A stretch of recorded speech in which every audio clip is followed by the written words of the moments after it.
Across the city at TPD's 3 divisions, officers are using every resource available in order to respond to calls throughout the storm. At the Gilcrease division, officers are answering calls in a 4-wheel drive vehicle rented by the department. At the Mingo Valley and Riverside divisions, officers are answering calls using 4-wheel drive trucks that were loaned to TPD by the fire department. Many more officers are patrolling streets in their own 4-wheel drive vehicles. Officers, again, donated their vehicles for use. We couldn't have made the calls without those vehicles. Chief Chuck Jordan says last week's blizzard was a learning experience.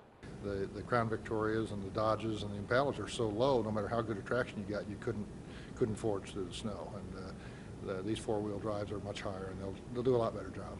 Armed with that knowledge, TPD was better able to prepare for this latest storm.